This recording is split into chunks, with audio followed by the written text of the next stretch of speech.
Saludos, clan nocturno. ¿Cómo están? Prepárense porque hoy contaremos 9 historias que sucedieron en Guadalajara. Va a comenzar ahora. Me llamo Cassandra. Viví sola durante años en Guadalajara, en un departamento muy pequeño, con solo un cuarto. Mi madre, Marieta, seguía viviendo en su casa en un pueblo tradicional del interior de Jalisco.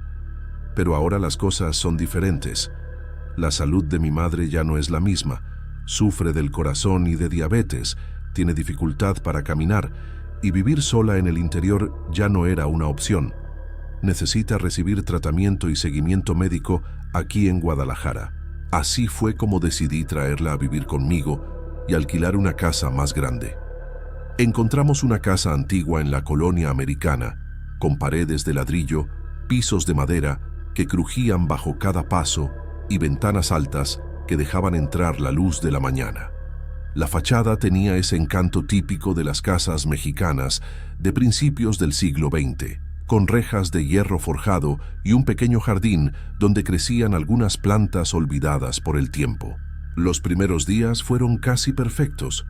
Mi madre se acomodaba en el salón, disfrutando del sol que entraba por las ventanas, y yo me ocupaba de organizar la cocina y nuestros cuartos. Todo parecía normal. Incluso sentía una cierta alegría por ver que ella estaba tranquila y podía descansar en un espacio amplio. Preparábamos tamales y desayunos caseros, y en las tardes el aroma del café recién hecho llenaba la casa, dándonos una sensación de hogar que hacía tiempo no sentía. Sin embargo, las noches comenzaron a traer una incomodidad que no podía explicar. Una madrugada, mientras revisaba un correo en mi laptop, escuché pasos leves que recorrían el pasillo. Al principio pensé que era mi imaginación, o que el piso crujía por la temperatura de la noche, pero mi corazón no podía ignorarlo. Mi madre también parecía inquieta. Me comentó que escuchaba susurros, palabras casi inaudibles, que parecían surgir de las paredes mismas. Intenté tranquilizarla, diciéndome a mí misma que era el eco de la calle o del viento colándose por las rendijas de las ventanas, pero algo en mi interior me decía que no era así. Al amanecer, la primera sorpresa inquietante apareció en la cocina. Algunos alimentos de la nevera habían caído al suelo. No había señales de robo ni de visita. Todo estaba cerrado con llave la noche anterior. Revisé las puertas y ventanas y no encontré explicación racional. Aún así traté de restarle importancia, convencida de que tal vez me había olvidado de algo, pero Marieta parecía cansada y algo asustada. Con el paso de los días, los pasos nocturnos se hicieron más frecuentes y claros, como si alguien caminara sobre los tacos de madera justo al lado de nuestras camas. Los susurros, antes ocasionales, comenzaron a sentirse persistentes, envolviéndonos en un aire de inquietud que ni mi lógica podía disipar. Por las mañanas, al entrar a la cocina, encontraba restos de alimentos que habían caído, aunque ambas estábamos seguras de no haber ido allí durante la noche. Cada pequeño evento hacía que mi madre se mostrara más nerviosa y cansada. La veía despertar varias veces en la noche, inquieta, y sentía una presión constante en el pecho al verla tan vulnerable. Yo, por mi parte, intentaba mantener la calma y la rutina. Preparar el desayuno, organizar la casa, cuidar de ella, pero una sombra de tensión persistía en todo lo que hacíamos. Era difícil conciliar el sueño, y la sensación de ser observadas nunca nos abandonaba, como si la casa misma respirara con nosotras y nos recordara que estábamos en un lugar donde lo cotidiano comenzaba a transformarse en algo extraño. Al final de cada día, al apagar las luces, una sensación de frío recorría mi espalda y los rincones del pasillo parecían más oscuros de lo que recordaba en la luz del día. Todo era normal a plena luz del sol, pero cuando la noche caía, cada sombra y cada crujido tenía peso, y un miedo silencioso se iba instalando lentamente entre nosotras, preparando el terreno para lo que parecía estar por venir. Con el paso de los días, lo extraño dejó de ser solo una sensación y comenzó a volverse innegable. Los susurros que escuchábamos por la noche se intensificaron, como si alguien hablara justo detrás de las paredes, y los pasos en los pasillos se hicieron más claros, más persistentes. Intenté racionalizar cada ruido, pero ya no podía ignorarlo. Incluso durante el día, sentía como si la casa estuviera observándonos, respirando con nosotras. Empecé a tener pesadillas muy vívidas. Cada noche soñaba con una mujer desesperada, de cabello largo y oscuro que cubría su rostro, golpeando paredes y gritando sin emitir sonido. Al despertar, mi corazón latía acelerado y un sudor frío me recorría la espalda. La sensación de terror no se quedaba en los sueños. Se extendía a cada rincón de la casa y era imposible sentir que estábamos seguras. Una mañana, al revisar el cuarto, encontré arañazos recientes en las paredes, largos y profundos, imposibles de haber hecho yo sola. Me detuve a observarlos, temblando, con el corazón encogido. La casa, que al principio parecía acogedora, ahora me resultaba hostil.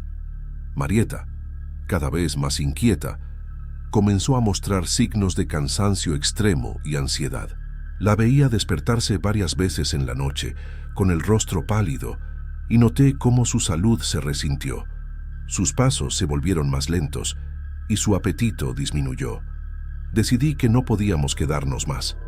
Empaqué nuestras cosas con un nudo en la garganta, sintiendo alivio y miedo al mismo tiempo.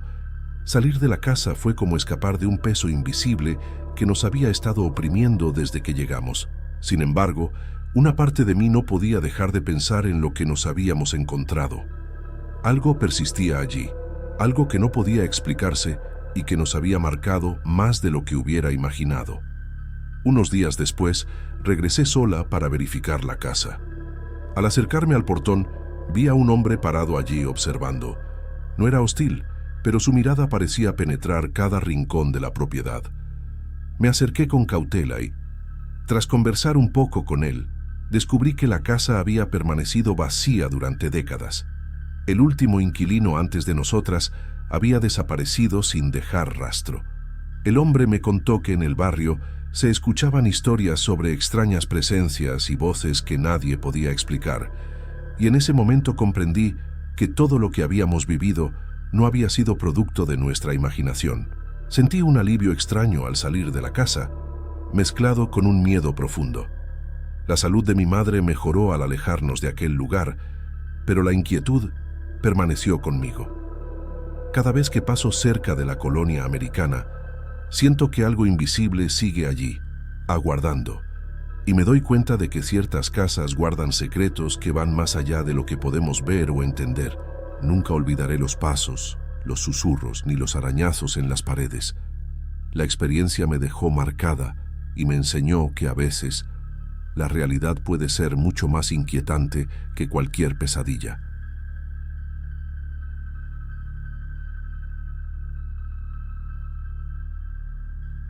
Nunca pensé que un lugar al que había dedicado tantos años de mi vida pudiera convertirse en un espacio que me llenara de tanto desconcierto y temor.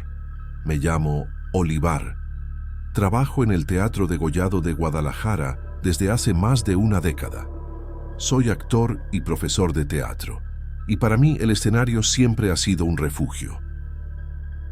Conozco cada rincón del edificio, los pasillos que crujen con el peso de los años, los camarines con olor a madera y pintura vieja, el eco de mis pasos que parece repetirse hasta el infinito. Sin embargo, durante los ensayos nocturnos de aquel verano, todo comenzó a sentirse diferente, extraño, como si el teatro respirara de manera independiente a mí. Al principio fueron pequeñas cosas, sombras que parecían moverse justo al borde de mi visión, aplausos muy suaves que se desvanecían antes de que pudiera localizar su origen. Al principio, creí que era mi mente cansada. Los ensayos se extendían hasta altas horas de la noche, y a veces la soledad del lugar me jugaba trucos. Pero luego, los sonidos se hicieron más nítidos, susurros que imitaban conversaciones entre personas invisibles, pasos rápidos detrás de las cortinas y aplausos secos que resonaban en el patio de butacas vacío. Lo más inquietante fue que, junto con esos sonidos, Un olor fétido de moho y algo putrefacto impregnaba el aire de los bastidores, tan repentino que a veces me obligaba a retroceder y respirar con fuerza. Intenté explicármelo de manera racional. Quizá las vigas viejas crujían más de lo normal, los sistemas de ventilación mezclaban olores, y mi cansancio exageraba la percepción de sombras y ecos. Sin embargo, no podía ignorar la sensación de ser observado, la sensación de que cada paso que daba era seguido por alguien invisible, alguien que conocía el teatro mejor que yo mismo. A medida que pasaban las noches, los fenómenos aumentaban en intensidad. Papeles caían de escritorios y estantes sin que los tocara. Las luces del escenario parpadeaban en momentos críticos de los ensayos y sombras humanas, largas y delgadas, se deslizaban por los rincones de los camarines. Sentía un frío súbito en las manos al tocar la madera de los muebles antiguos y más de una vez me encontré congelado, incapaz de moverme o reaccionar. Algunos colegas, en sus comentarios discretos, compartían que sentían lo mismo, un peso en el aire, un malestar inexplicable que aparecía solo cuando el teatro estaba cerrado al público. Yo mismo empecé a dudar de mi cordura, preguntándome si mis años de trabajo nocturno, los ensayos interminables y la soledad de los pasillos no me estaban afectando más de lo que imaginaba. Pero lo que más me impresionaba era que el teatro parecía responder a mi presencia. Cada vez que me acercaba al escenario, las sombras se movían un poco más rápido, los susurros se hacían más insistentes y el olor fétido parecía perseguirme por los pasillos.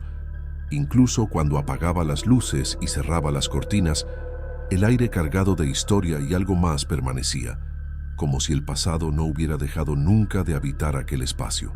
En esas noches interminables, comprendí que el teatro degollado no era solo un escenario, era un lugar vivo, cargado de memorias, tragedias y secretos.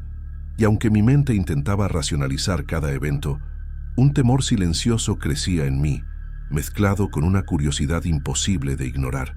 Necesitaba saber qué era lo que realmente habitaba entre esas sombras, qué historias invisibles seguían representándose después de que las luces se apagaban y el público se iba.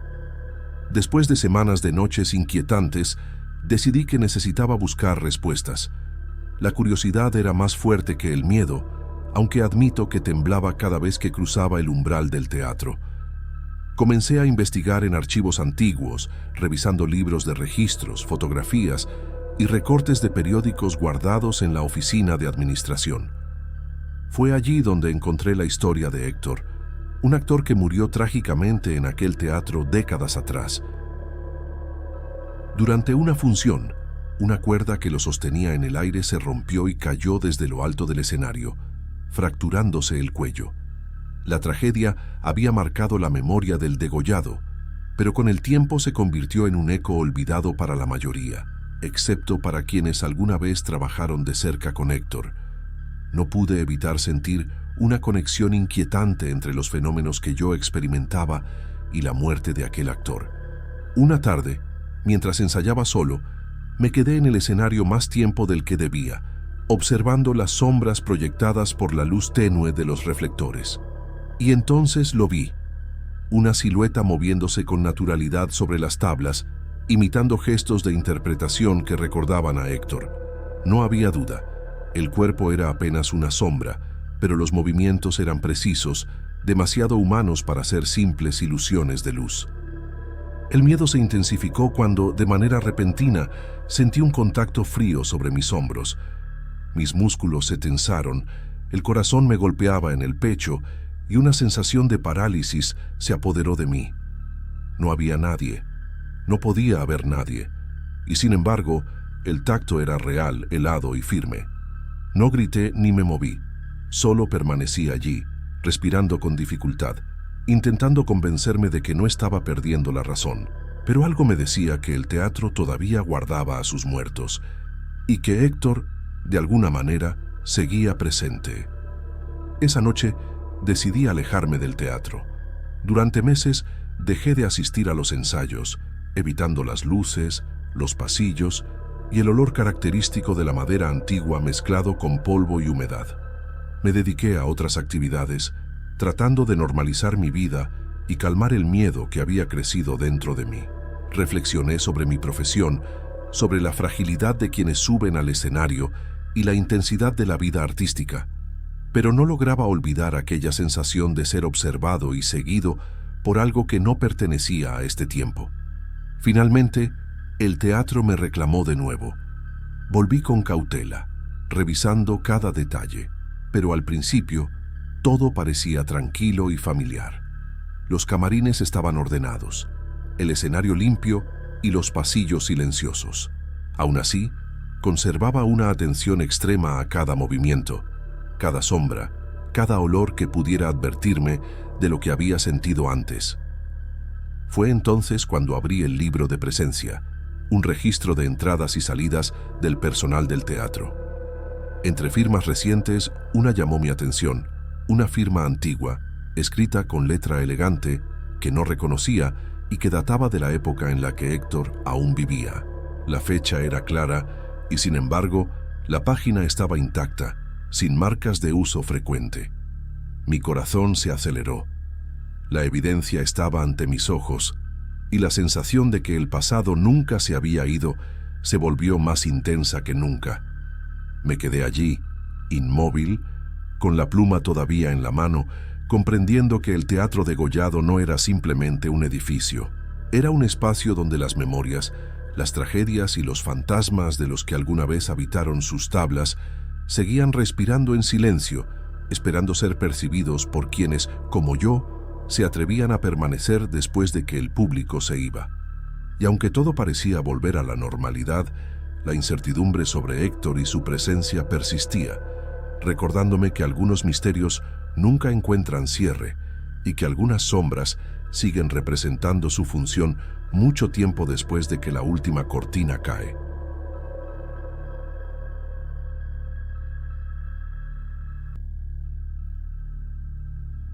Me llamo Ana Carla. Tengo 32 años y soy ingeniera en un edificio comercial en Guadalajara. Esa noche, como muchas otras, me quedé haciendo horas extras. Los proyectos se amontonaban y la presión era constante. El edificio estaba casi vacío. Solo se escuchaba el eco de mis pasos en los pasillos y el zumbido de las luces fluorescentes. Cuando llegué al elevador, sentí el cansancio en los hombros y en las piernas. Presioné el botón de mi piso y me apoyé en la pared, repasando mentalmente los planos que debía revisar. Fue entonces que noté que el elevador comenzó a moverse antes de que yo tocara cualquier otro botón. Al principio pensé que era un fallo del sistema, pero el movimiento no era brusco, sino lento, silencioso, casi como si el ascensor tuviera voluntad propia. De repente, el elevador se detuvo con un suave chirrido y las puertas comenzaron a abrirse lentamente. Miré a mi alrededor y sentí un escalofrío. Estaba en un piso que no reconocía, un subnivel que nunca había visto ni registrado en los planos. La luz era tenue y un olor húmedo, casi a tierra mojada, llenaba el espacio. Intenté presionar de nuevo el botón de mi piso, varias veces, con la esperanza de que el elevador reaccionara, pero fue como si alguien o algo decidiera ignorar mis órdenes. Finalmente, tras unos segundos que parecieron eternos, el elevador comenzó a subir lentamente. Durante todo el trayecto, sentí una presencia conmigo, invisible pero perceptible. No había nadie, y sin embargo era imposible no sentir que alguien estaba a mi lado, observándome, respirando en sincronía con mis propios latidos. Cada vez que cerraba los ojos, me parecía percibir una sombra que se movía en la esquina de mi visión. Mi corazón latía con fuerza y un nudo de miedo se instaló en mi garganta. Al día siguiente, no pude evitar comentar lo sucedido con Antonio, el portero del edificio. Le conté todo, cómo el elevador se había detenido solo y cómo sentí esa presencia. Él escuchó en silencio y, al final, me dijo que ese piso nunca existió en el edificio. Me quedé paralizada. La confirmación de que lo que había experimentado no tenía explicación me dejó un miedo extraño, mezclado con incredulidad. Ese mismo día, cada sonido del edificio me parecía diferente. el eco de un paso lejano, un susurro de aire por los ductos de ventilación, el zumbido del elevador subiendo y bajando. Cada pequeño detalle cotidiano se transformaba en un recordatorio de la noche anterior. Algo había cambiado. Algo invisible había entrado en mi rutina y yo no podía evitar sentir que todavía estaba allí, esperando, observando desde algún lugar del edificio que, en teoría, no existía. Los días siguientes fueron igual de extraños, aunque de manera más sutil. Comencé a notar que algunos objetos personales desaparecían de mi escritorio sin explicación. Una carpeta con planos importantes, mi cartera, notas que había dejado sobre la mesa. Al principio pensé que los había movido sin darme cuenta, fruto del cansancio o del estrés, pero pronto entendí que algo más estaba ocurriendo. Una noche, Hasir, el guardia de seguridad, me entregó mi cartera y la carpeta que había perdido la noche anterior. Me explicó que los había encontrado en pisos distintos del edificio, en lugares donde yo nunca habría ido, y que los había dejado en la portería para que yo los recogiera. No podía creerlo. La sensación de estar siendo observada se intensificó. Sentía que el edificio mismo jugaba conmigo, que cada piso y cada pasillo tenían vida propia. Decidí entonces revisar las cámaras de seguridad. Allí vi algo que me dejó helada. Figuras borrosas aparecían y desaparecían en diferentes ángulos, siempre en movimiento, pero nunca permanecían quietas el tiempo suficiente para identificarlas. Una sombra se deslizaba por el vestíbulo cuando yo no estaba, y en otra cámara, la misma figura parecía observarme desde un piso superior. No había forma de explicar cómo se movían tan rápido, y menos aún cómo cambiaban de posición sin que nadie lo notara. Mi rutina diaria comenzó a volverse ansiosa. Cada vez que ingresaba al edificio, mis pasos se volvían más cautelosos y mi respiración se aceleraba al escuchar el zumbido del elevador. Sentía que el aire se volvía más pesado, como si alguien invisible compartiera el espacio conmigo y que su atención estaba siempre centrada en mis movimientos. Incluso pequeños detalles cotidianos parecían cargados de significado.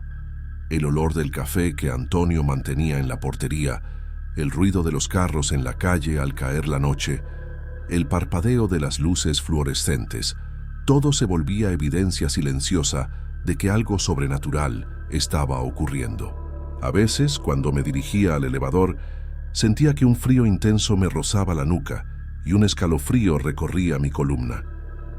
Había aprendido a ignorar los temblores de miedo que me invadían, pero no podía evitar que mi imaginación buscara explicaciones para lo que estaba sucediendo. Parecía imposible que un edificio moderno, con sus reglas y su lógica, pudiera albergar algo tan intangible, tan persistente.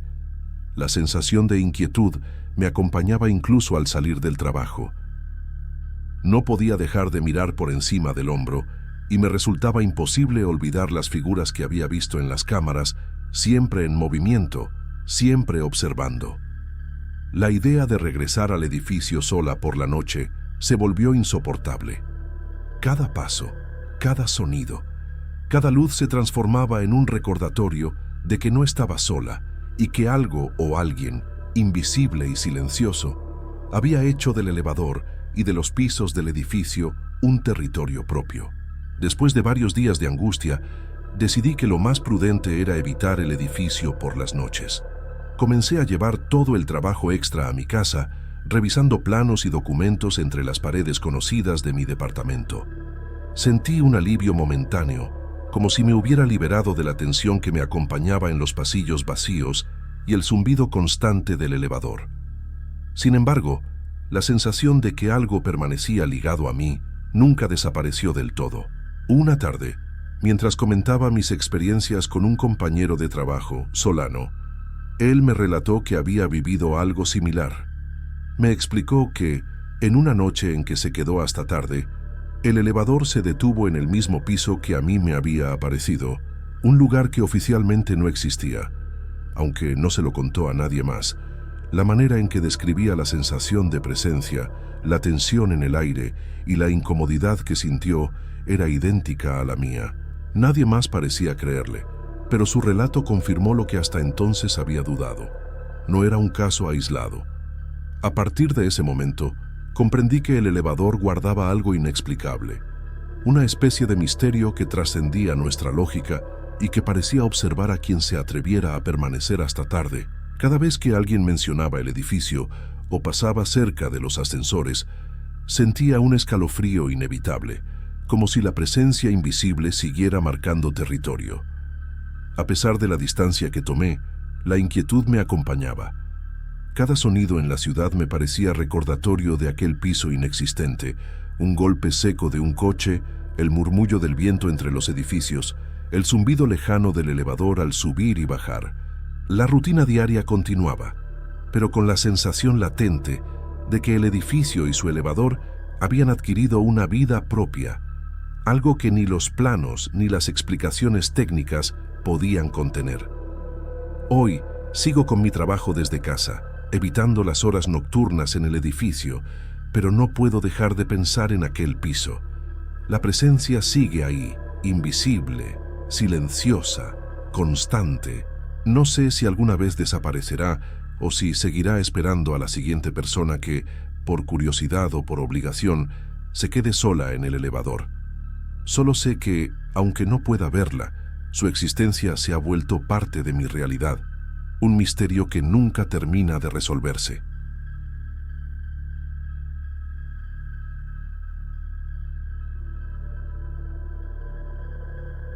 Me llamo Samuel y viví 2 años viviendo en un apartamento en el tercer piso de un edificio antiguo en Providencia, Guadalajara.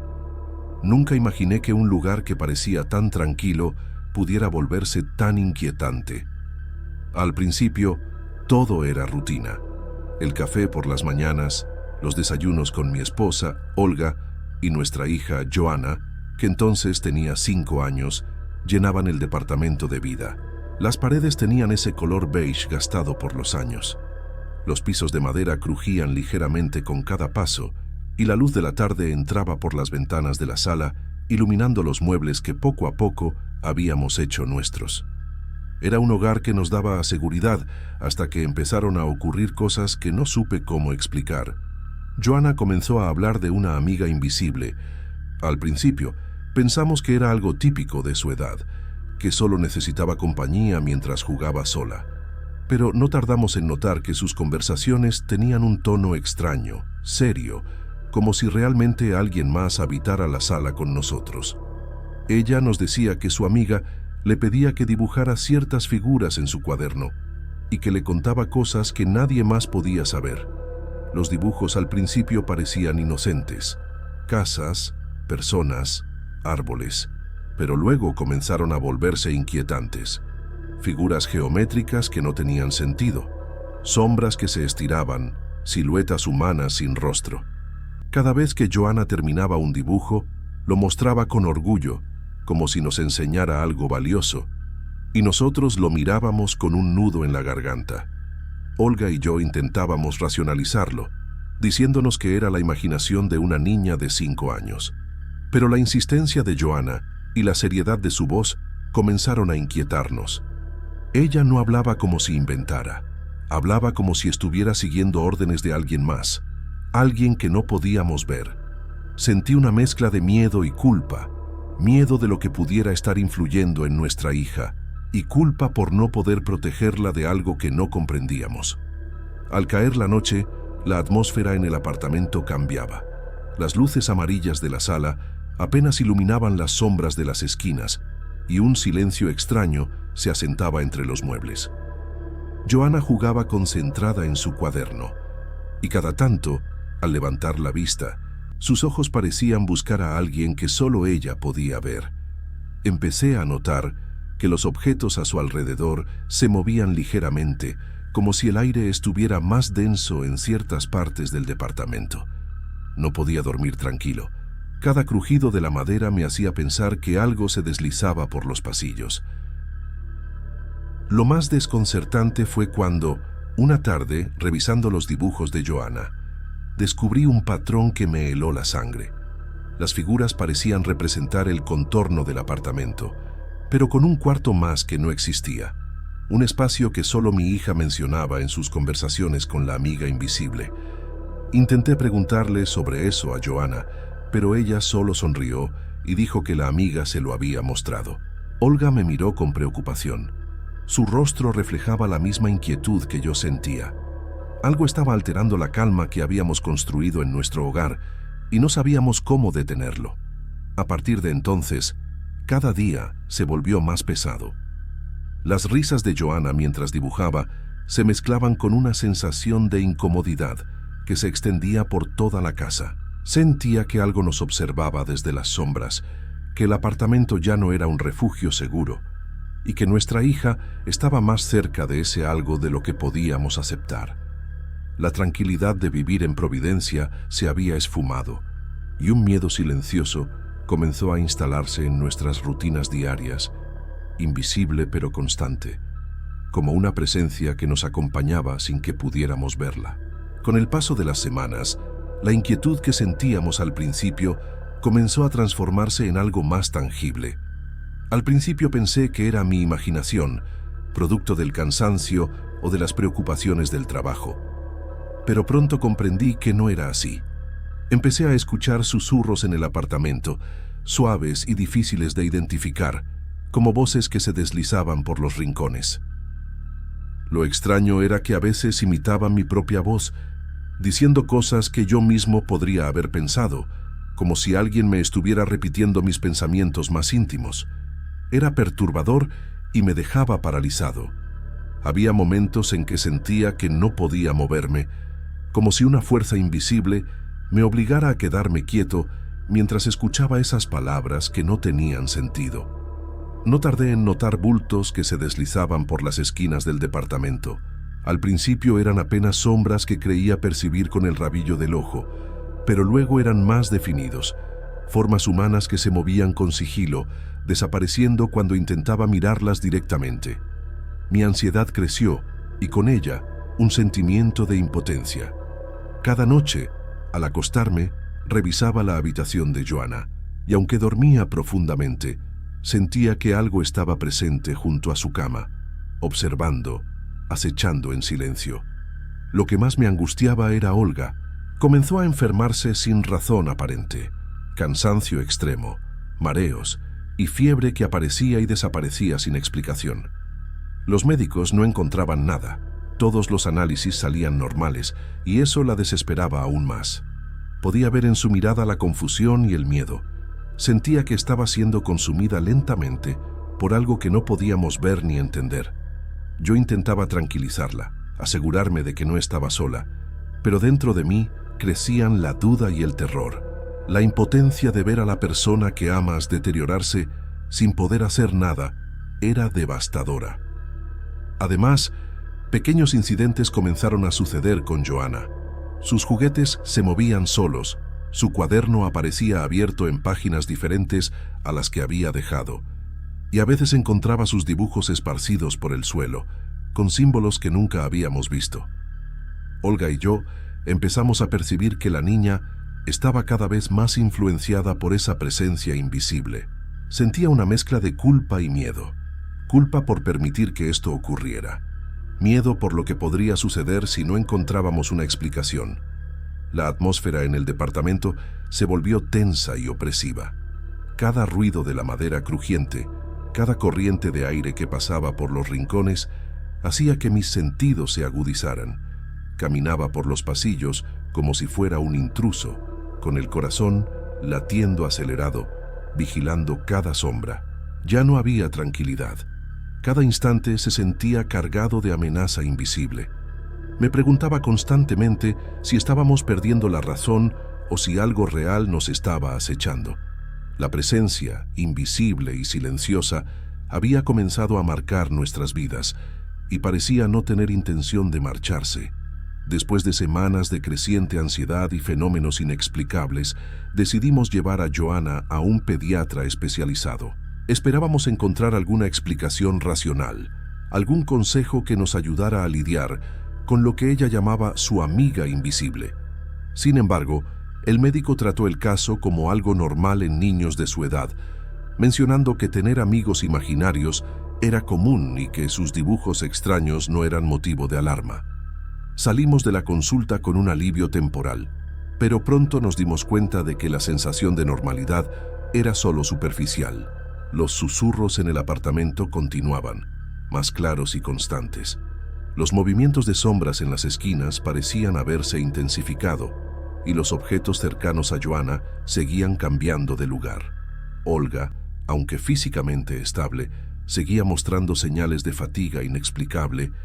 Había momentos en que su mirada se perdía, y yo podía percibir una tensión invisible en su cuerpo.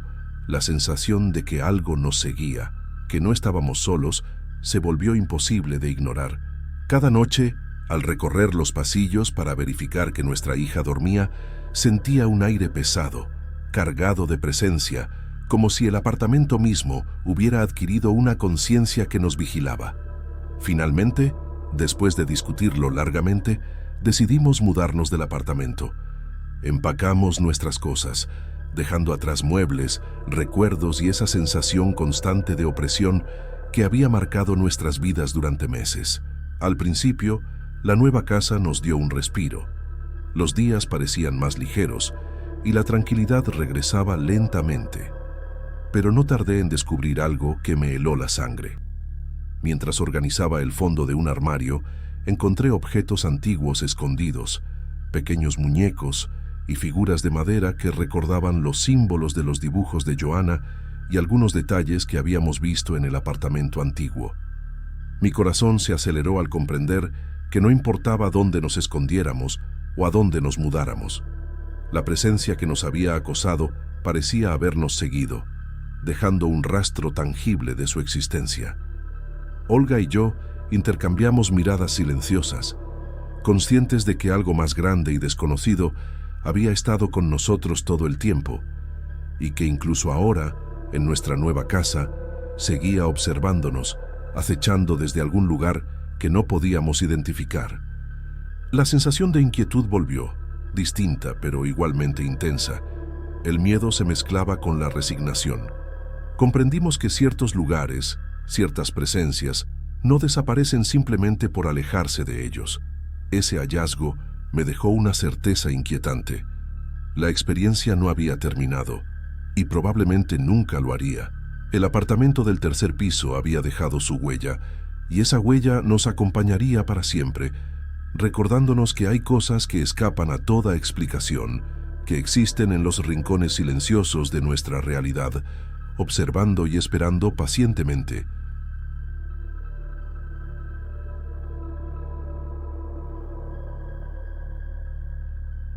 Trabajar en el Hospital Civil de Guadalajara siempre me pareció algo rutinario, hasta que ciertas noches cambiaron por completo esa percepción. Soy Camila, tengo 27 años y recién terminé mi carrera de enfermería. Al principio, todo parecía normal. Rondas, monitoreo de pacientes, revisar expedientes y ajustar horarios de medicación. Pero pronto, empecé a notar cosas que no podía explicar. Algunos pacientes comenzaron a comentarlo de manera indirecta. Una señora mayor del segundo piso mencionó que alguien le había susurrado su nombre en la madrugada, pero cuando abrió los ojos no había nadie. Otro paciente joven aseguró que alguien había acomodado su manta mientras dormía.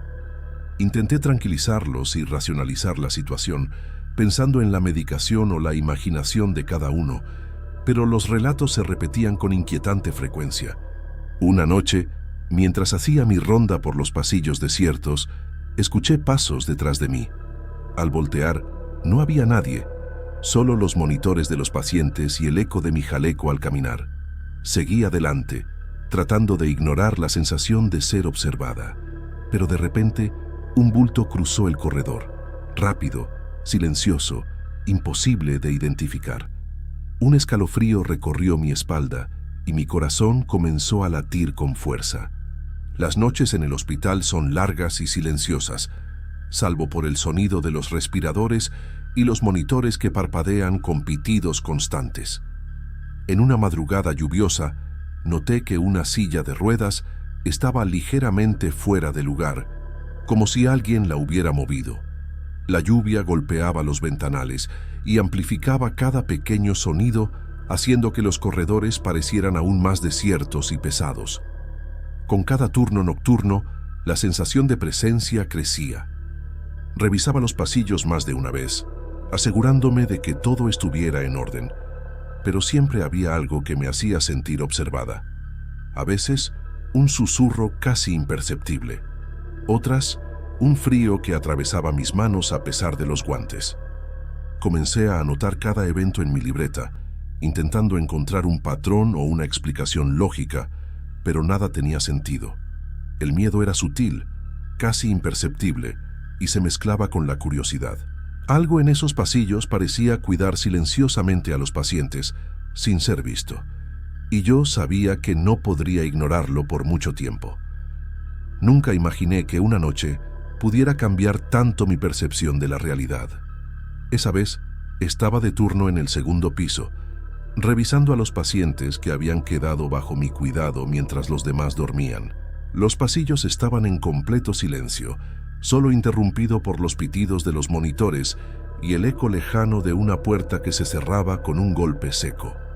Al pasar frente a la habitación de un paciente que había fallecido hacía apenas unas horas, algo detuvo mi paso. Sentí un frío intenso, como si el aire mismo se hubiera vuelto más denso. Y entonces la vi, una figura femenina, de pie junto a la cama, inclinada sobre el cuerpo del paciente. Su jaleco antiguo y el cabello recogido en un rígido moño me hicieron sentir que no pertenecía a los tiempos actuales del hospital. No había miedo inmediato, sino una sensación de estar frente a algo que no debía ser visto. Su mirada estaba vacía, pero parecía atravesarme de manera inquietante. Intenté acercarme, pero cada paso que daba hacía que la figura pareciera desvanecerse lentamente, como si se disolviera en el aire.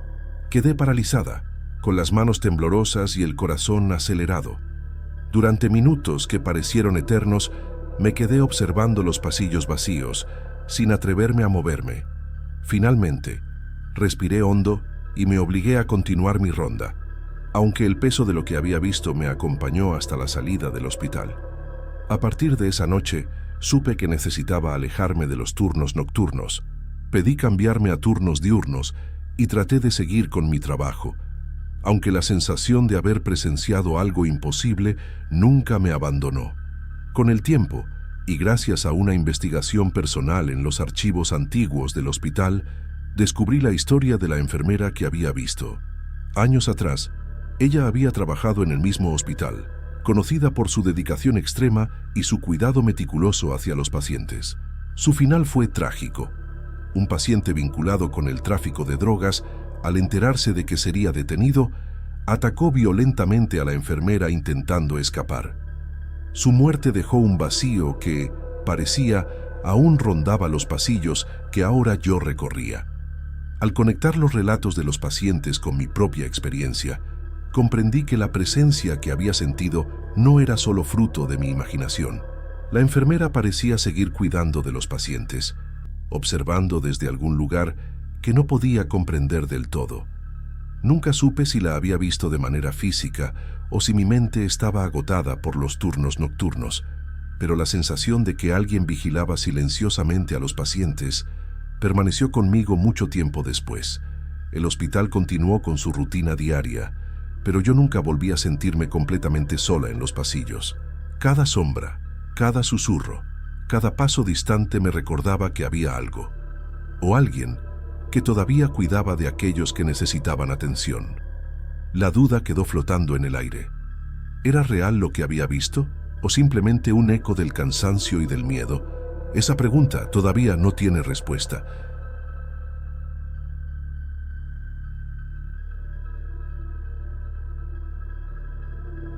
Desde que decidí abrir mi pequeño restaurante en la Avenida Hidalgo, siempre pensé que estaba cumpliendo un sueño que llevaba años alimentando. Mi nombre es Andrés. La idea de servir platos con recetas tradicionales, mezcladas con toques modernos, me llenaba de ilusión. Contraté a 2 cocineros con experiencia y a un joven mesero que parecía conocer cada rincón del centro de Guadalajara. Todo parecía normal: la compra de ingredientes frescos en el mercado, el aroma a canela y maíz recién molido, el ruido de los carros y los vendedores ambulantes que pasaban frente a la puerta. Todo, aparentemente, como cualquier otro día en la ciudad. Pero pronto empezaron a suceder cosas que no podía explicar. Algunas noches, mientras revisaba la cocina, sentía un calor repentino, como si alguien hubiera encendido un horno enorme en un espacio cerrado. Lo más extraño era que no importaba que el aire acondicionado estuviera encendido. El calor permanecía y desaparecía tan rápido como aparecía. Algunos clientes comentaban que sentían el ambiente extraño, que percibían un olor a comida podrida, aunque todo estuviera recién preparado y perfectamente limpio. Intentaba tranquilizarlos, revisaba la cocina una y otra vez, pero nunca encontraba la fuente de esos olores. No fue solo eso. Algunos utensilios comenzaron a moverse por sí solos. Colocaba cucharas y ollas sobre las encimeras y al girarme un momento, notaba que se habían desplazado unos centímetros o que incluso algunas tapas habían caído al suelo. Al principio pensé que era mi mente jugando trucos, cansancio acumulado después de largas jornadas, pero luego lo vi con mis propios ojos. Una olla grande se movió, como empujada por una fuerza invisible. Mi corazón se aceleró y un sudor frío recorrió mi espalda. Los cocineros notaban que algo no estaba bien, pero yo solo les decía que debía haber sido un descuido mío. Una noche, mientras reorganizaba los estantes del almacén, algo que no pude ignorar apareció. Bultos rápidos entre las estanterías, sombras que parecían esquivar la luz y desaparecer antes de poder distinguir una forma. Mi respiración se volvió rápida y cada fibra de mi cuerpo estaba en tensión. Por primera vez, sentí un miedo profundo y visceral. No era solo incertidumbre, sino algo que me decía que no estaba solo en aquel lugar. Explorando el sótano del restaurante, descubrí una escalera pequeña que llevaba a un sótano olvidado. La madera crujía bajo mis pies y el olor a humedad era intenso, mezclado con una especie de perfume antiguo que no podía identificar. Allí encontré un libro de recetas viejo, cubierto de polvo, con páginas amarillentas. Al abrirlo, noté anotaciones extrañas, símbolos que no tenían sentido culinario y manchas de tinta que parecían recientes, a pesar de la antigüedad del libro. Cada página parecía susurrarme algo, y una sensación de amenaza silenciosa se apoderó de mí. Esa noche, después de cerrar, me senté solo en la cocina y sentí que mi sueño se transformaba en algo difícil de explicar. La mezcla de emoción y miedo me mantenía despierto. Sabía que debía enfrentar aquello, pero también entendía que no podía hacerlo a la ligera. Al final, decidí que lo más prudente era cerrar temporalmente el restaurante, aunque algo en mi interior me decía que no podría alejarme de ese lugar por mucho tiempo. Cuando finalmente decidí regresar al restaurante después del cierre temporal, me sorprendió encontrar todo en perfecto orden. Las mesas estaban limpias, los utensilios en su lugar y la cocina parecía como si nunca hubiera pasado nada extraño. Por un momento, sentí un alivio casi infantil, como si todo hubiera sido producto de mi imaginación, pero algo en el ambiente me decía que no era así. El aire tenía una densidad diferente, casi palpable, y el silencio parecía contener una vigilancia invisible. Intenté retomar la rutina diaria, preparar los platillos, supervisar a los cocineros, atender a los pocos clientes que se acercaban al mediodía. Pero, poco a poco, los fenómenos volvieron. Una olla cayó de la estufa sin que nadie la tocara. Un estante crujió de manera inquietante y en ocasiones sentía sombras rápidas moviéndose entre los estantes mientras revisaba los ingredientes. Cada pequeño incidente me dejaba un nudo en la garganta y notaba que los cocineros y el mesero intercambiaban miradas reconociendo algo que yo no decía en voz alta. El libro antiguo se convirtió en mi obsesión. Cada noche, después de cerrar, lo abría con cuidado, revisando las anotaciones, los símbolos y las instrucciones que parecían más rituales que recetas de cocina. Algunas indicaban cómo mezclar ingredientes en ciertos momentos, otras mostraban símbolos extraños que se repetían página tras página. Sentía que el restaurante mismo me estaba observando, como si cada movimiento estuviera conectado con el contenido de aquel libro. La sensación de amenaza era constante, silenciosa pero implacable. Un día, mientras intentaba preparar un platillo siguiendo una de las instrucciones del libro, noté que los utensilios comenzaron a moverse más rápido que nunca, casi como si reaccionaran a mis acciones. Sentí un miedo profundo y una fascinación peligrosa al mismo tiempo. Era imposible dejar de mirar, imposible ignorar lo que estaba ocurriendo. Cada gesto, cada movimiento en la cocina parecía tener un eco extraño, y el aire se volvía pesado, cargado de una energía que no podía definir. A pesar de todo, decidí mantener el restaurante abierto. Los clientes no notaban más que algunos olores o cambios de temperatura esporádicos, y la rutina continuaba de manera casi normal. Sin embargo, la presencia silenciosa del libro y de los fenómenos me acompañaba constantemente. Cada vez que miraba hacia el sótano, donde descansaba el libro antiguo, sentía que algo esperaba, paciente, observando cada detalle de mi vida y de mi restaurante. Hoy, después de semanas de esta extraña convivencia, acepto que el miedo se ha vuelto parte de mi rutina. No puedo ignorarlo, pero tampoco puedo dejar el restaurante. Cada día intento concentrarme en la cocina, en los sabores y en los clientes, pero sé que el misterio del libro y de la Avenida Hidalgo sigue allí, acechando en los rincones y recordándome que no estoy solo, que lo inexplicable forma parte de este lugar y de mi vida ahora.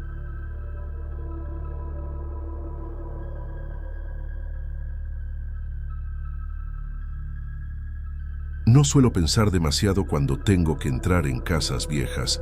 Mi nombre es Jimena. Como corredora de bienes raíces en Guadalajara, estoy acostumbrada a encontrarme con fachadas descuidadas, pisos que crujen y paredes manchadas de humedad. Sin embargo, la propiedad de la calle Juan Manuel tenía algo distinto desde el primer momento en que crucé el portón de hierro. El aire estaba pesado, con un olor a encierro y polvo que no se disipó ni después de abrir las ventanas del pasillo principal. El cliente me explicó brevemente que la casa había pertenecido a su abuela y que llevaba años desocupada. Después de darme las llaves, me dejó sola para que hiciera mi trabajo.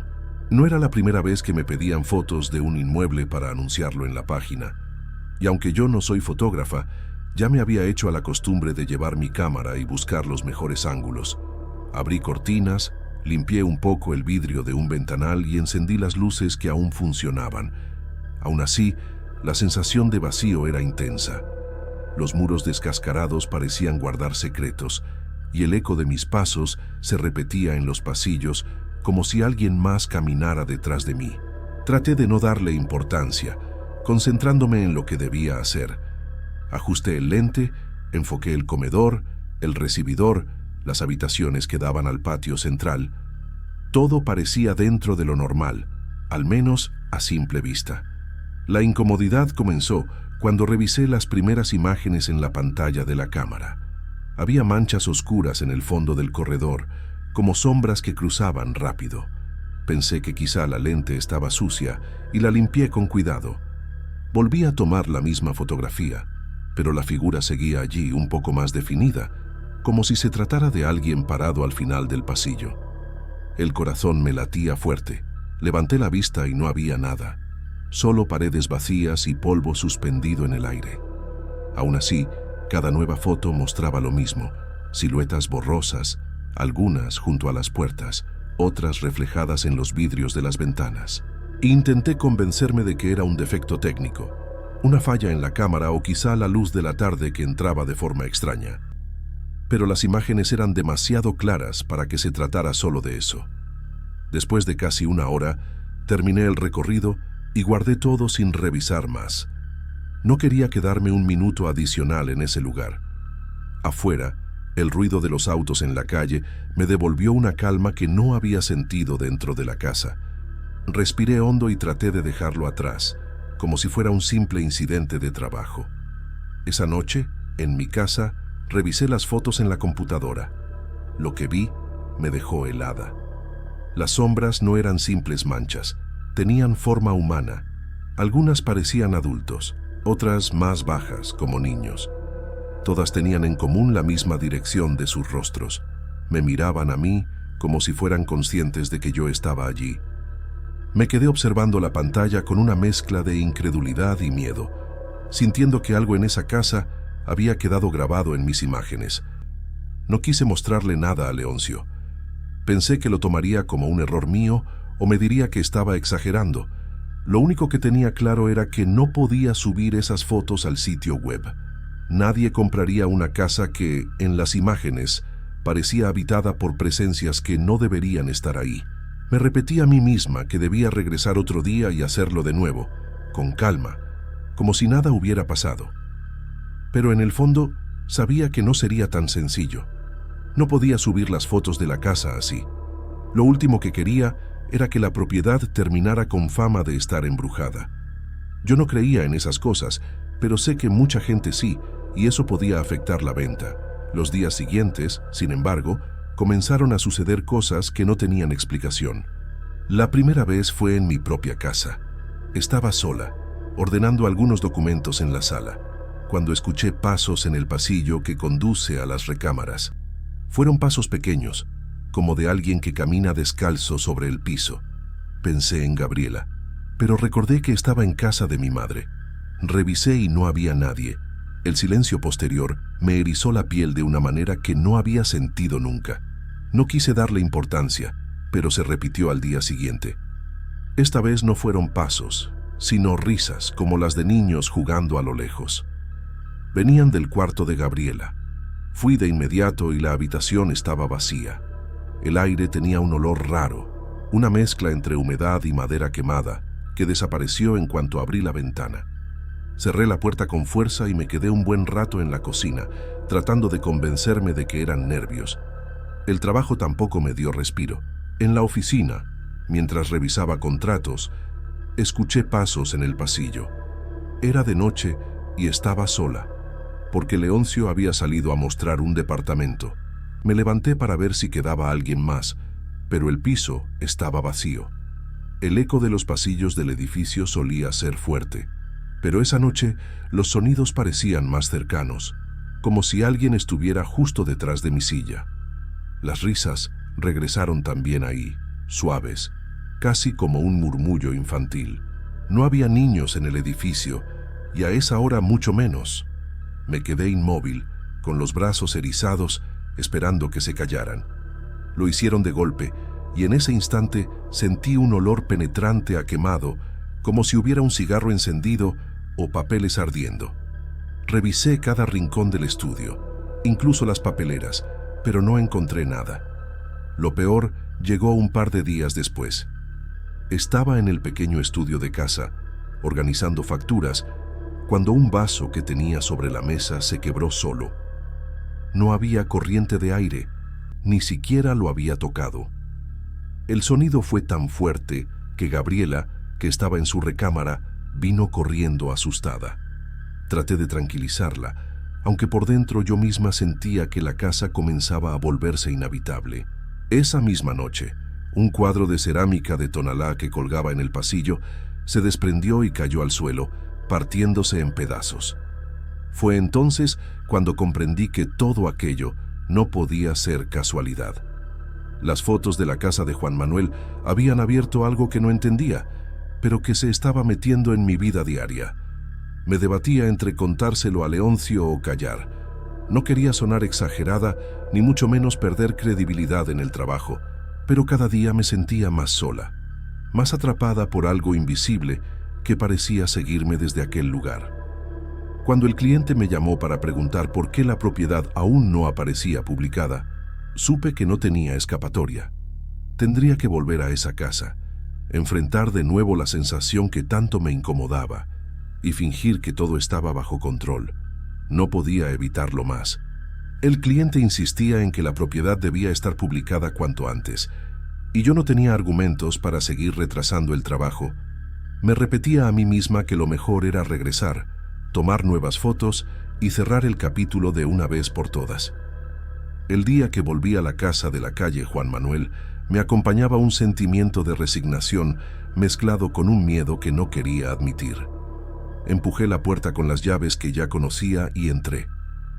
El aire estaba igual que la primera vez, denso, con ese olor a encierro que parecía aferrarse a las paredes.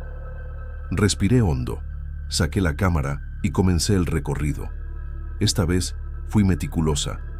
Revisé los lentes, probé distintas configuraciones y encendí todas las luces que aún funcionaban.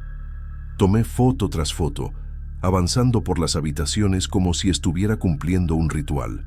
Al terminar, guardé la cámara y me fui sin revisar nada ahí dentro. No quería repetir la experiencia de descubrir cosas en las pantallas mientras todavía estaba rodeada de ese silencio sofocante. Ya en casa, al conectar la cámara a la computadora, la esperanza se derrumbó. Las imágenes estaban alteradas. No eran manchas borrosas ni juegos de luz. Eran figuras completas, de pie en distintos rincones, con rostros que no reconocía. Lo más perturbador era que todas parecían observarme, no a la habitación, sino directamente a mí, como si supieran quién sostenía la cámara. Me quedé paralizada frente a la pantalla, sintiendo que la temperatura bajaba a mi alrededor. Recordé los pasos en mi casa, las risas en el estudio, los objetos que se quebraban solos. Todo parecía tener un mismo origen, esa casa y las fotografías. Era como si hubiera traído conmigo algo que no me pertenecía. Nuevamente, no podía subir esas fotos, así que decidí decirle al cliente que mi cámara tenía problemas y que necesitaba que él mismo tomara las imágenes con su celular. Cuando me envió las fotos días después, sentí un desconcierto aún mayor. En sus imágenes, la casa se veía normal, vieja y descuidada, pero sin nada extraño. Ni sombras, ni figuras, ni rostros, nada. Era como si solo mis fotografías revelaran aquello que no debía mostrarse. Borré todas las fotos que había tomado y traté de mantener la calma. Con el paso de los días, me di cuenta de que los sonidos que escuchaba, los pasos, las risas, habían parado.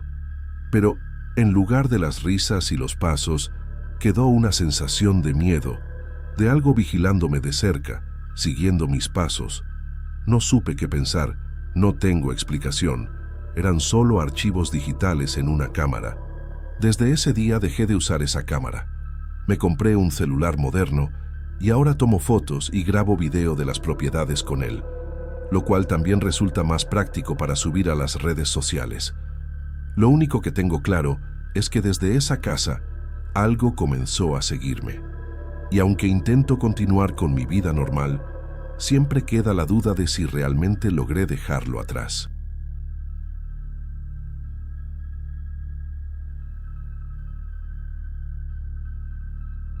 Vivir en Guadalajara me ha dado siempre la posibilidad de caminar por su centro histórico, un lugar donde las calles parecen guardar secretos en cada esquina. Soy Beatriz y desde que quedé viuda, hace 5 años, encontré en las antigüedades una manera de mantenerme ocupada, de llenar el silencio de mi casa. Paso horas recorriendo los mercados de pulgas y las tiendas escondidas entre la Avenida Juárez y la Calzada Independencia. Esa costumbre se convirtió en una rutina casi terapéutica. Recuerdo claramente la tarde en que entré en una tienda muy pequeña, casi oculta entre locales de ropa y ferreterías. El olor a madera vieja y a incienso barato quemándose en un rincón me envolvió de inmediato. Las paredes estaban saturadas de cuadros, espejos con marcos dorados desgastados, lámparas oxidadas y un sinfín de objetos que parecían haber esperado por años a que alguien los eligiera. Fue entonces cuando la vi, una estatua de piedra negra, colocada en un estante bajo, rodeada de figuras religiosas y bustos de cerámica. No sabría explicar por qué llamó tanto mi atención. Era una figura esbelta, con proporciones ligeramente distorsionadas, y un rostro apenas definido, casi humano pero extraño. El dueño del lugar me aseguró que provenía de una hacienda antigua en los alrededores, aunque admitió no conocer su origen exacto. No era la primera vez que escuchaba historias vagas sobre el pasado de los objetos, así que no le di demasiada importancia. Sin pensarlo demasiado, decidí comprarla. Lo que me sorprendió fue la sensación al sostenerla entre mis manos. La piedra estaba helada, como si hubiera estado en un congelador, y lo más inquietante fue que nunca se calentó, ni siquiera después de varios minutos de contacto con mi piel. Era un frío seco, persistente, imposible de ignorar. Me convencí a mí misma de que debía tratarse del material, quizá algo volcánico, pero en el fondo sentí un malestar difícil de describir, como si aquella frialdad se hubiera filtrado poco a poco hasta mis huesos. Al llegar a mi casa en Santa Tere, acomodé la estatua en un estante de la sala, junto a otros objetos de mi colección. Me detuve un instante para observarla desde lejos y noté una incomodidad sutil, como si el espacio hubiera cambiado de manera imperceptible con su presencia. Encendí una vela en el pequeño altar que mantengo en memoria de mi esposo y traté de distraerme preparando café, repitiendo mi rutina habitual. Esa noche, sin embargo, dormí intranquila. Soñé con pasillos oscuros y pasos que resonaban detrás de mí, aunque no veía a nadie cuando volteaba. Desperté agitada, con la sensación de haber traído conmigo algo del sueño al abrir los ojos. Lo primero que pensé al amanecer fue en la estatua, inmóvil en la sala, todavía emanando ese frío extraño que parecía envolver la casa. Los días siguientes, la estatua comenzó a alterar mi rutina de formas que no podía explicar. Una mañana noté que su postura era ligeramente diferente. La cabeza, que antes miraba al frente, parecía inclinarse un poco hacia un lado. Al principio traté de convencerse a mí misma de que estaba imaginando las cosas, pero pronto descubrí que no era así. Cada día encontraba la pieza en una posición distinta, aunque yo no había tocado nada. Mi casa, que hasta entonces había sido un refugio tranquilo desde la muerte de mi esposo, empezó a sentirse extraña. Objetos que siempre estaban en su lugar caían sin motivo. Un jarrón que jamás se movía de la repisa se estrelló contra el piso. Cuadros ligeramente inclinados se descolgaban y mis copas de cristal a veces aparecían rotas en lugares distintos. No hay mascotas, no hay nadie más viviendo conmigo, así que no había una explicación lógica. Lo peor era el aire frío que rodeaba la estatua. Aunque en el resto de la casa la temperatura era normal, acercarme a ella era como entrar en un túnel helado. Comencé a sentir que no estaba sola, aunque sabía que eso no podía ser cierto. La soledad que me acompañaba desde que enviudé era diferente. Ahora sentía que había algo más respirando en la casa, algo que se movía en los espacios donde el silencio solía ser mi aliado. Intenté racionalizarlo: corrientes de aire, humedad, mi imaginación. Pero la sensación de ser observada persistía, constante, y me hacía estremecerme incluso durante el día. Al rezar en el altar, encendiendo las velas que recuerdo de mi infancia, notaba que algunas se apagaban sin razón aparente. Esa repetición me fue afectando más de lo que quise admitir. El miedo comenzó a mezclarse con la fatiga emocional, y la ansiedad se volvía difícil de controlar. Cada vez que pasaba por la sala para preparar el café o revisar un correo, sentía un escalofrío intenso que me obligaba a apurarme y mirar hacia todos los rincones. La estatua ya no era un objeto decorativo, se había convertido en un recordatorio constante de lo inexplicable. Empecé a medir mis movimientos, a evitar ciertos lugares de la casa y a sentir un nudo en el estómago cada vez que pasaba cerca de la repisa donde se encontraba. Era como si todo el aire alrededor de ella se hubiera vuelto denso, pesado y al mismo tiempo glacial. La normalidad que creía haber alcanzado después de años de viudez parecía desmoronarse en mi propia casa, y no podía evitar preguntarme si alguna vez volvería a sentirme segura entre esas paredes. Después de varias semanas conviviendo con aquella sensación constante de ser observada, decidí que era momento de deshacerme de la estatua. Tratando de encontrar una solución definitiva, decidí venderla a un coleccionista que había mostrado interés en una de mis piezas. Aceptó llevársela y yo me sentí aliviada, pensando que finalmente podría respirar tranquila en mi casa. Sin embargo, menos de una semana después, el comprador regresó visiblemente perturbado. Contó que veía una sombra moverse por los cuartos por las noches, que los objetos cambiaban de lugar y que sentía la misma presencia fría que yo había experimentado. Me devolvió la estatua sin pedir reembolso, solo con el alivio de quitársela de encima. No intenté venderla nuevamente. La guardé en una caja de madera en el depósito de mi casa, junto a otros objetos que no muestro a nadie. Desde entonces evito entrar allí por las noches y trato de no pensar demasiado en lo que sucedió. Sin embargo, hace 2 semanas, algo me hizo perder la calma de nuevo. Me desperté en medio de la noche y, al abrir los ojos, vi una sombra alta y esbelta parada en la puerta de mi cuarto. No se movía, solo me observaba desde la oscuridad.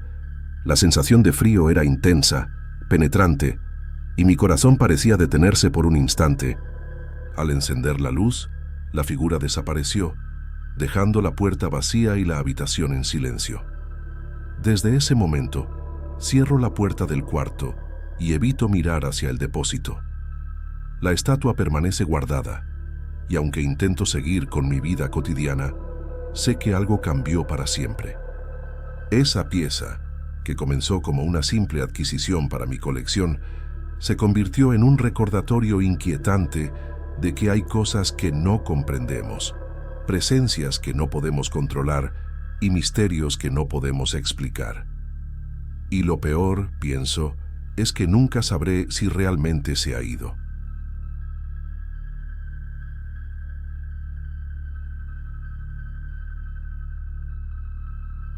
Nunca imaginé que un lugar tan familiar pudiera transformarse en algo tan inquietante. Mi nombre es Omar, tengo 42 años y trabajé como guardia nocturno en el Mercado Libertad, en Guadalajara. Durante el día, el mercado es un hervidero de vida. Vendedores llamando a los clientes, aromas mezclados de frutas, carnes y especias, risas de niños corriendo entre los pasillos. Pero por la noche, todo cambia. Mi turno empieza cuando la mayoría de los vendedores se ha ido y las luces parpadeantes iluminan apenas los corredores. Al principio, los sonidos parecían normales: el crujido de los pisos de madera, el golpeteo de algunas puertas metálicas al cerrarse con el viento. Pero pronto empecé a notar cosas que no podía explicar. Pasos detrás de mí, aunque mirara y no hubiera nadie. Puertas que se abrían y cerraban solas. Un olor penetrante a carne podrida que surgía y desaparecía sin razón. Mis colegas, Marcelo, Damián y Celso, se mantenían distantes.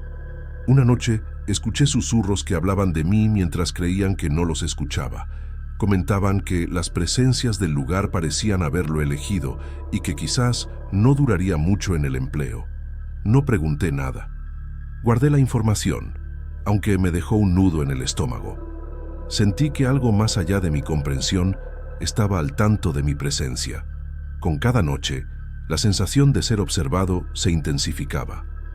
Pasillos que antes recorría con familiaridad se sentían extraños, como si cambiaran de forma o se estrecharan ante mis ojos. Me sorprendía notando sombras moviéndose en la periferia de mi visión, siempre fuera de alcance. El olor a carne podrida se hacía más frecuente, y a veces me costaba distinguir entre los aromas normales del mercado y los que me inquietaban. Intenté racionalizarlo: el cansancio, mi imaginación, la acústica del mercado, pero no podía ignorar los pequeños detalles que parecían repetirse. Pasos que se detenían cuando me volteaba, puertas que se cerraban suavemente sin corriente de aire y susurros apenas perceptibles entre las paredes. Todo esto comenzaba a desgastarme. Una noche, mientras revisaba la sección de carnes y quesos, sentí un escalofrío que recorrió mi espalda. No había nadie a la vista, pero el pasillo se sentía lleno, como si varias presencias me observaran desde la penumbra. Cada vez que trataba de concentrarme en mi rutina, los ruidos y los olores me distraían, haciendo que el tiempo se volviera lento y pesado. A veces recordaba a mis colegas, hablando entre ellos sin mencionarme directamente, y me preguntaba si alguna vez habían sentido lo mismo que yo. Celso siempre parecía entender más de lo que decía. Marcelo se mostraba preocupado pero distante, y Damián, con su mirada inquieta, captaba los detalles que nadie más notaba. Yo, en cambio, me sentía atrapado entre lo familiar y lo inexplicable, como si el mercado tuviera vida propia y yo fuera un invitado inesperado en su mundo nocturno. A pesar del miedo creciente, seguía cumpliendo mi turno. Reviso cada puerta, cada corredor, cada pasillo. Tomo nota mental de los sonidos, de los olores, de las sombras que se mueven. La rutina me mantiene cuerdo, aunque cada noche termina dejándome con una sensación de incertidumbre y alerta constante. Hay algo en el Mercado Libertad que no puedo comprender, algo que me observa y me evalúa, y que parece haber decidido que yo formo parte de su historia. No podía seguir ignorando lo que ocurría en el mercado.